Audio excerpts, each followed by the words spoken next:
Welcome to Living the Smarter Science of Slim, where we provide a scientifically proven lifestyle for long-term health and fat loss by eating more and exercising less, but smarter. Eat smarter, exercise smarter, live better. I am so ready for that. Hey everyone, Jonathan Bailor here with another bonus Smarter Science of Slim podcast.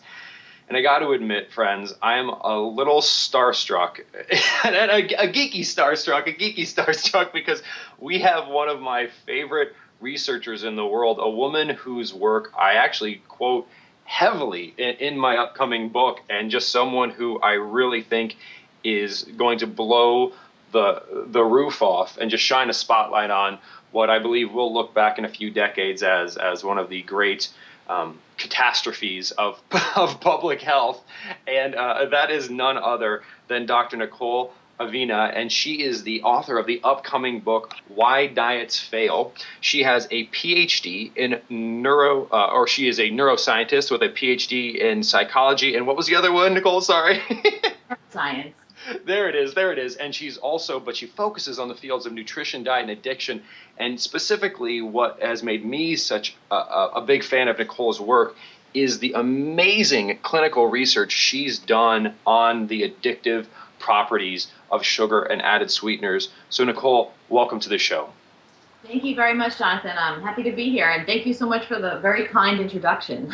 Well, thank you so much for your amazing work. I'm so excited for your upcoming book, Why Diets Fail. And if you don't mind, Nicole, I just want to jump right in. I've got some select quotes here I've pulled from your papers, and I want to just dig into them, because truly I think without knowing that this research is coming from a true expert in the field like you, people could be like, well, this is sensationalized, but I'm going to quote directly from your peer-reviewed academic research here. Is that okay?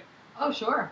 Okay, cool. So, Nicole, who in one of her many fabulous clinical works here, tells us that caloric sweeteners are unique in their ability to, I'm quoting directly here, trigger a series of behaviors similar to the effect of drugs of abuse.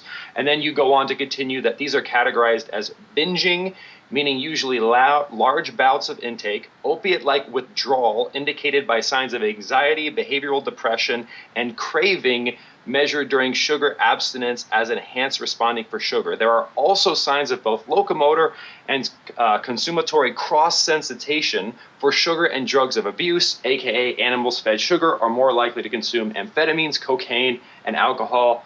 Nicole, this is terrifying. Tell us more. Well, it is a little bit terrifying, but unfortunately, it's the case.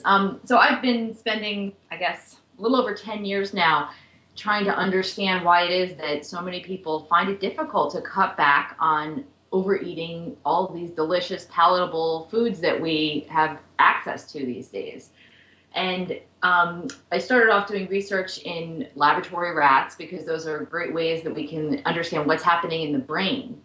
And so a lot of the studies that we've conducted have been done in animal models, but we've also done some work in clinical models where we ascertain in people whether or not they meet some of these criteria for addiction that we've been able to see in our lab rats. And so basically what we've done is a series of experiments looking at animals that are offered a high sugar diet. And as a result, when animals are overeating this high sugar diet, they start to show a whole bunch of behaviors and a whole bunch of changes in the brain that really look like they're addicted to a drug of abuse. And so not only do they show signs of tolerance, they show signs of withdrawal if we take the sugar away. They'll engage in behaviors that suggest they're craving it. We're also able to see changes in their brains that are much like what you would see if you look at the brains of a drug addict. So changes in dopamine and opioid systems, which are two of the key neurotransmitters that are involved with drug abuse. And so the data basically suggests that when an animal, or in many cases a person, is overeating a palatable food like one that's rich in sugars, it can change the brain, and it can produce a state in which they are compulsively overeating the sugar, and it's like an addiction to food. Well, and Nicole, you really hit the nail on the head there, where it's this, and you say in your research, a binge-like manner, over-consuming, because we don't want to say, for example, like any food that contains any sugar is bad for us. Like clearly that's not the case. We've got healthy fruits and healthy vegetables, but the challenge, and as you describe, is when we do this in a binge-like manner, but the binge-like manner is now so easy. I mean, it's almost impossible to avoid if we don't eat a whole food. Like if we were to eat sugar cane, we would probably never do this because we'd have to eat like 8 feet of sugar cane. but when you drink a soda, that is essentially a binge, is it not? Well, yeah, I mean, in many ways, you're right, Jonathan. We're in a situation now with our food environment where there is sugar in so many of the foods that we consume. A lot of times we're blindly consuming it. We don't necessarily realize how much we're consuming in any given day because it's in so many foods that we don't even know about. So that's one of the challenges I think people face, is that they are sort of inadvertently over-consuming and inadvertently binging on these types of palatable foods. And you're right, though. It's important to note that certainly it's not a bad thing to have a little bit of sugar. And we see this in our studies that we do in the laboratory when we have control groups that are exposed to just small amounts of sugar, have it occasionally, once in a while. Those animals don't show signs of addiction. They don't show these changes in the brain that look like they're addicted to drugs. It's only the animals that are over-consuming sugar that are showing these changes in the brain. And it's important to note that we see this now happening in clinical studies as well. There's been some more recent studies using brain imaging in humans, and those studies suggest the same thing. It's when people are obese and over-consuming highly palatable foods that they'll show these changes in the brain that look like what you'd see with drug addiction. And Nicole, the thing that's so scary is if we go down the route of not eating food, which I define as things we can find directly in nature, and we go down the route of eating edible products, to even eat a normal amount, as you mentioned, will be to overconsume sugar. Like it is literally not, if you are eating packaged and processed foods, just flip the label over, you will be overconsuming sugar no matter what. Like it's just the cost of doing business if you choose to go that route.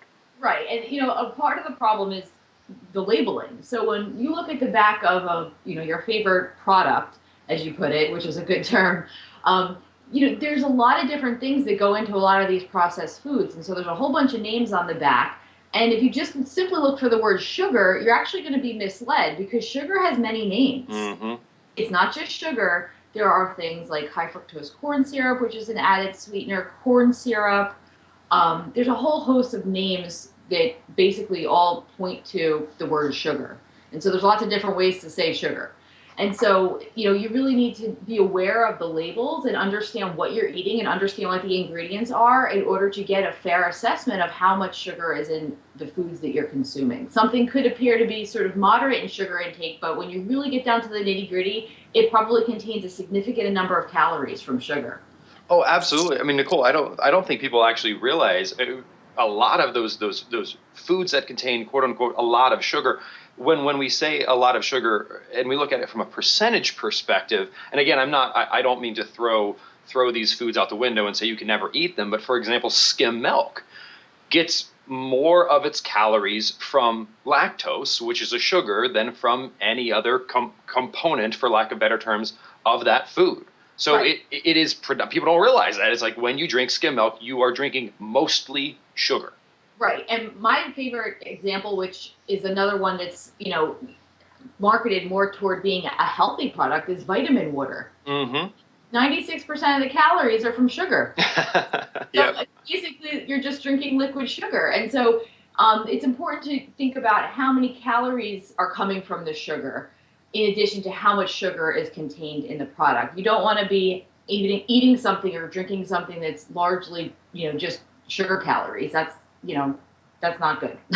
and Nicole, you also made a point there that is just so critical, and that is, so the two things. One, you got to look at the number of calories you're getting from sugar. You also have to look at the label, because it's not always called sugar. It's called all sorts of different things that are even made out to be seemingly health foods, like agave nectar and all natural cane juice. And the bottom line is, if it's an added sweetener, meaning if it's not, and even if it's naturally found in it, might not be good for everyone, but if it's added, it's probably not a good idea, right? Yeah, I mean, I would say that, people, if they have to choose which foods they should go for, that obviously the first choice is to try to eat things that are sweetened naturally. And by naturally, we mean they were put there by nature, not in a processing plant or something like that. So, fruits that contain sugar, I think would be, a safe type of sugar to consume. But again, we do need to be aware of, the processed foods that we're consuming that contain lots of added ingredients, many of which are sugars. And that's this labelese, as I like to call it, is in some ways a slippery slope, because no matter how, at least this has been my experience, no matter how much of an expert we become in reading labels, food manufacturers are always going to find a way to call an added sweetener something different, or to shrink the serving size to be so small that if you don't take the time to look at the serving size, you look like, oh my gosh, this only has 6 grams of sugar, I'm fine. And then you're like, oh, serving size is half a cookie. And you're like, blast! Right, and it's true. I mean, you have to be a careful consumer these days, and many of us have to really do a lot of quick math in our heads when we start to look at a lot of these different food products to be able to figure out the amount that you're presented with and how many calories that actually is, not necessarily the serving size like you suggest. So, it's true. I think that this is why it's important, I think, for the public to be up on the latest research. And so people could be aware of the different names for sugar, what's going on in terms of figuring out how to dissect these labels on the back of our food products so they can really understand what's in the foods that we're consuming, so that they can make informed decisions, so that they know how much food or how much sugar is contained in a particular food that they might want to eat, so they can make an appropriate decision about how much of it they should eat if they want to eat it at all. Nicole, I love the way you phrase that, and it reminded me of some wonderful advice my wonderful mother gave me, and she said, Jonathan, if you're in a situation where you're trying to decide if taking an action is good or bad, and you have to think about it, and you have to think about it a lot, it's probably bad, and you probably shouldn't do it, because if it was really good for you, you'd know that this is the right thing to help this lady cross the street, and if you feel like you need to freaking get out a microscope and a calculator when making a food choice, chances are that's not a good choice for you, right? Like, spinach is healthy. We get it, right? Like, salmon is healthy. We get it. Is Go-Gurt healthy? Well, what is what? Just don't eat Go-Gurt. I agree. I think, making things as simple as possible is really the way to go when it comes to our foods. And so, my advice to people is to have a sort of short list of foods that are safe and healthy to eat for your particular health goals. And those are the foods that you should try to stick to. You're right. If you have to think about it too much, then, that gives us pause, and that makes us think that perhaps there shouldn't be so much thought that needs to go into deciding what we should eat. It should be pretty clear cut. So if it isn't, then you might want to think twice about crossing that food item off of your shopping list. Nicole, one thing I really wanted to dig into, and now this is as much me being a fan and a listener and asking for your advice as it is being the host of this show, because again, your research really is on the cutting edge. So people often ask me, they say, Jonathan, like, I like the taste of sweet, and I'm not going to give up sweet taste for the rest of my life. And I'm like, well, good news, you don't have to. And generally, if it were a spectrum of ways to get, for lack of better terms, added sweetness, like if you need to add sweetness to things, tell me what you think about this, like, and just be totally straightforward with me, totally straight with me. So the worst offender, I would put them in 3 buckets. So worst offender would be caloric added sweeteners like sugar, high fructose corn syrup, yada, yada, yada. We get that. Better, but still not good, like not something I would recommend, but better would be a non-caloric artificial sweetener, such as like a sucralose, things like that. Better than that, and something that I would actually not recommend, but it's pretty close to being benign, would be a natural sweetener that is not nearly as detrimental, such as like a xylitol or an erythritol or a stevia. What do you think of that stack rank? I agree. I think that, again, it's important to underscore that, if you have something that has real sugar or high fructose corn syrup in it once in a while, it's fine. But if we're talking about sort of as the primary component of our diet, or, something that we're going to be regularly eating, I think that rank order is reasonable. One thing that you have to keep in mind, though, when we think about the addiction literature and the research that's been going on, not only in my lab, but in other laboratories as well, is that, remember, it's the sweet taste that seems to be associated with this reinforcement effect that we feel in our brain when we overconsume sugar and some of these other hyperpalatable foods. Mm-hmm. And so my cautious warning to people about, using some of these other types of sweeteners that you suggest, in particularly artificial sweeteners, is that, yes, they're good in that you are able to not get the calories from the sugar, but you have to keep in mind that you might still be perpetuating those brain systems that are being associated with addiction to actual sugar. And so it could be really a Band-Aid, if you will. Now, like I said, if someone's eating it in moderation, I think it's fine. But, as opposed to just simply replacing, all the sugar in your diet with artificial sweeteners and some of these other more healthy sugar solutions, I don't think that's going to help people if they're trying to reduce their intake of sugar. If anything, it might just sort of help them along and continue to cause them to crave sugar. Fascinating. Well, I really, really like that. And Nicole, I wonder if there's a sweet spot, to use a little bit of a pun here, which is pretty lame, but it's early in the morning here in Seattle, so I'm doing the best that I can.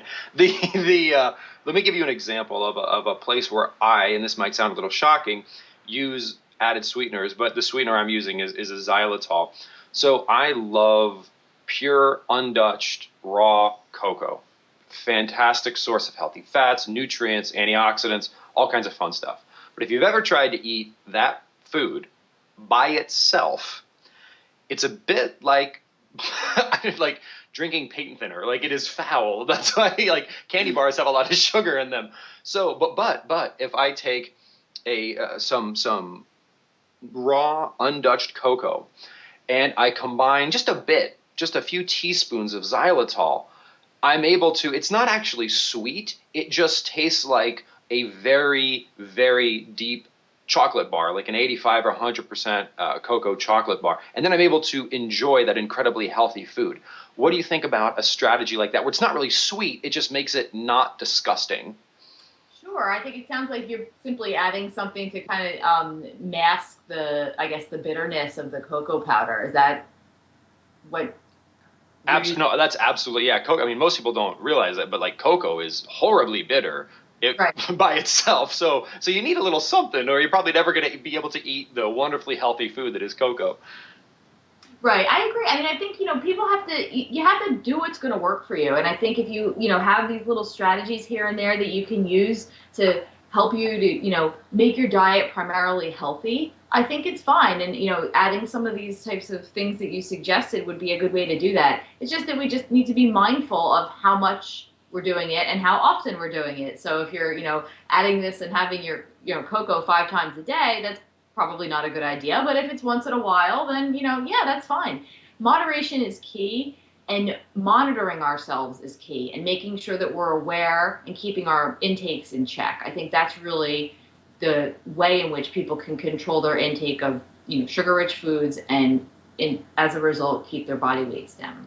Well, Nicole, it actually sounds very, very similar to really any of these types of substances, which are not just completely should not be enjoyed in any dose, like a cocaine, for example, or like heroin, but alcohol, for example. We most people don't say you can never, ever, ever drink alcohol ever. They just say you should be conscious about when you drink it, and you should be aware that it is a powerful substance and it should be treated with respect and consciousness. And in your research, again, I'm going to quote you directly here because this is just a profound statement. You say, based on observed behavioral and neurochemical similarities between the effects of intermittent sugar access and drugs of abuse, we suggest that sugar, as common as it is, nonetheless meets the criteria for a substance of abuse and may be addictive for some individuals when consumed in a binge-like manner.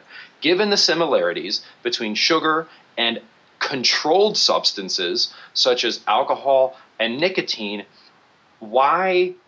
certainly we don't ban alcohol, we don't ban nicotine, but we, for example, don't allow them to be advertised on Saturday morning cartoons. Why don't we do the same thing with the addictive substance that is sugar?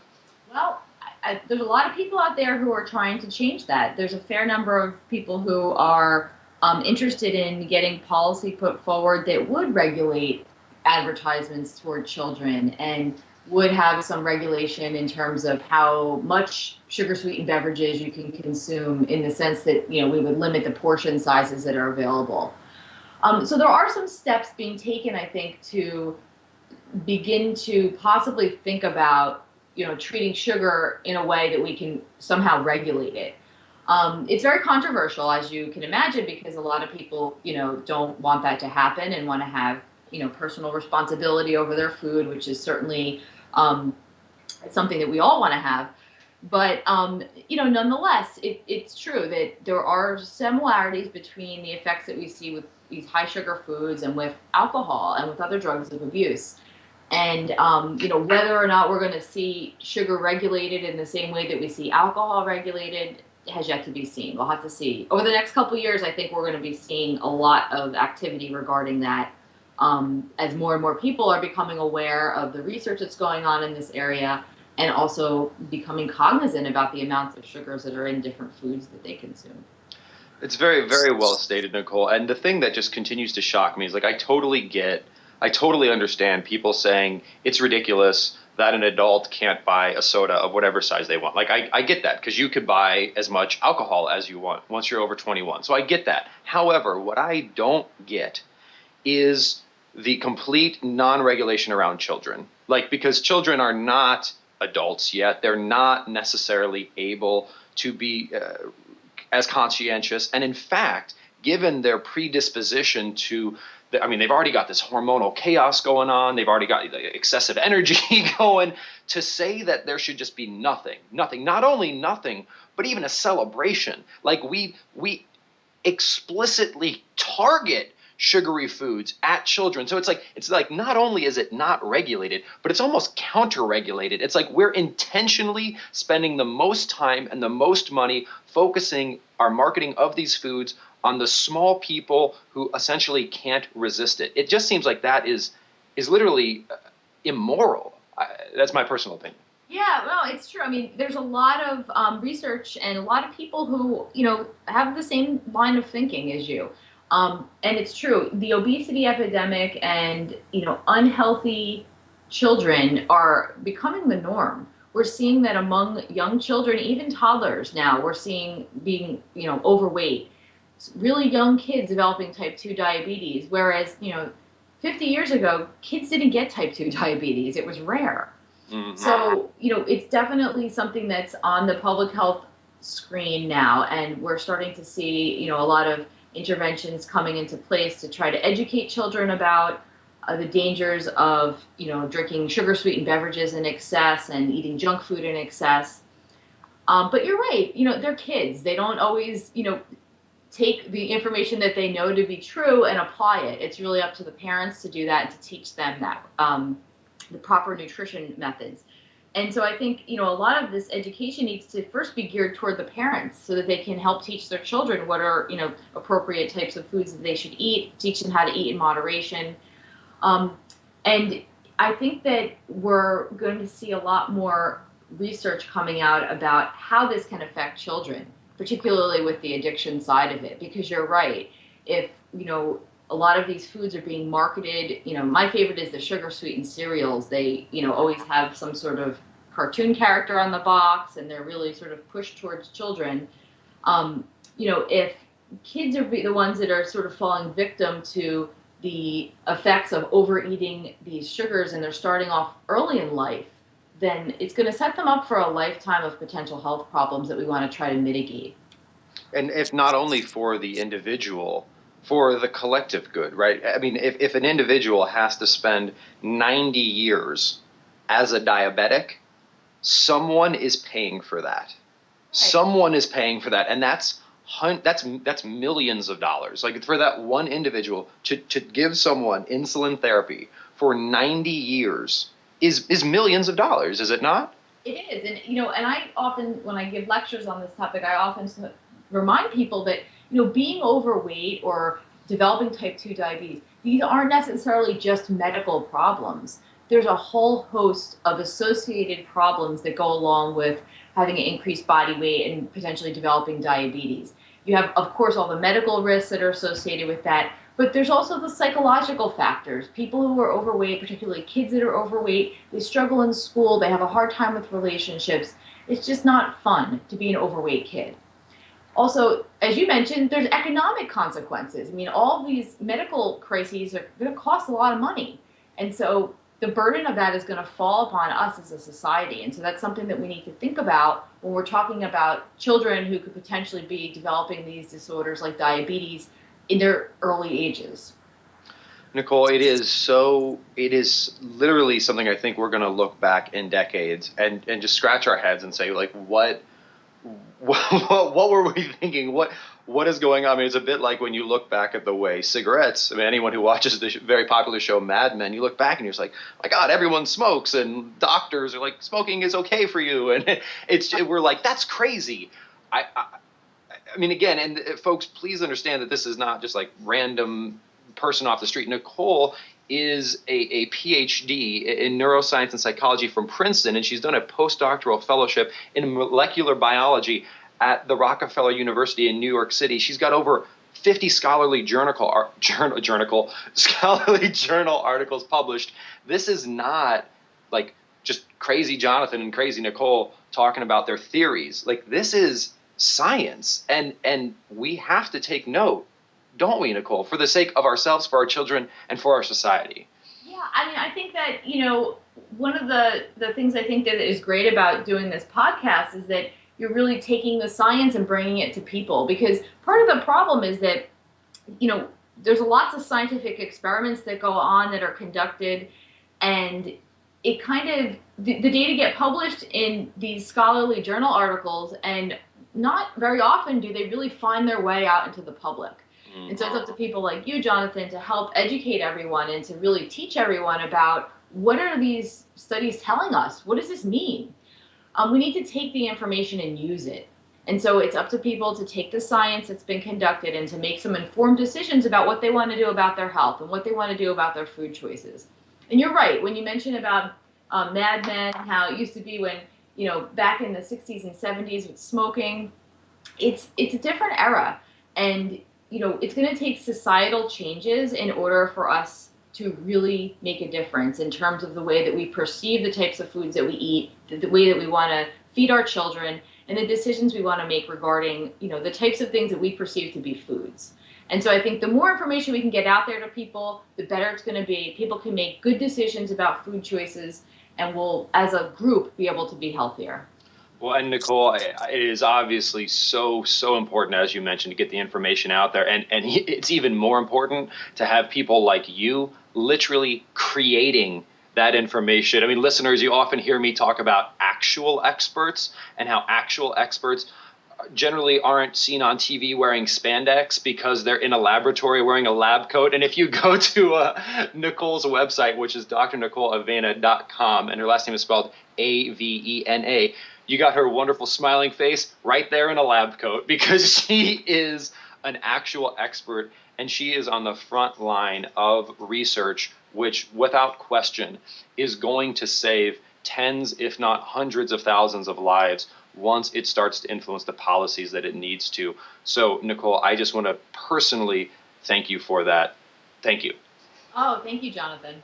Well, and Nicole, this is just a wonderful conversation. And listeners, again, Nicole has a book a popular book coming out. She's already got a bunch of wonderful written work you can find on PubMed, but that might not be as interesting to you. But her book, Why Diets Fail, is actually coming out right around the time of my second book, The Calorie Myth. So Nicole and I are going to be out there on the front lines trying to tell everyone why diets fail and how there are all these calorie myths. And we're going to hopefully create a world where we're not saturated with all of this insane sweetness. Right, Nicole? Yep, that's the goal. I love it. Well, Nicole, thank you so much for joining us today. I would definitely love to have you back because I have a list of notes. I've only got halfway through my notes here, so I'd love to have you back if you're willing. Oh, I definitely would be happy to come back anytime. Well, thank you so much, Nicole. I really appreciate you sharing your time with us and listeners. I hope this has been helpful. And of course, the good news is, right, it's not that we can't eat food. We can eat a lot of great food. Let's just not eat products that have sweeteners added to them. It's not about starving ourselves. It's just about enjoying actual food. Let's eat more and even exercise less, but do that smarter. Talk with you soon. Wait, don't stop listening yet. If you like the podcast and if there's other ways we can help you, please join us in the Smarter Science of Slim support group, which is freely available at the Smarter Science of Slim website, smarterscienceofslim.com. There you'll find all kinds of free recipes and success stories and just all kinds of fun stuff like how to help your kids go sane and just great community content. And just one last thing before you go, if you wouldn't mind heading over to iTunes and up onto Amazon.com and leaving us a review, and then going over to Facebook and liking us, we would hugely appreciate it.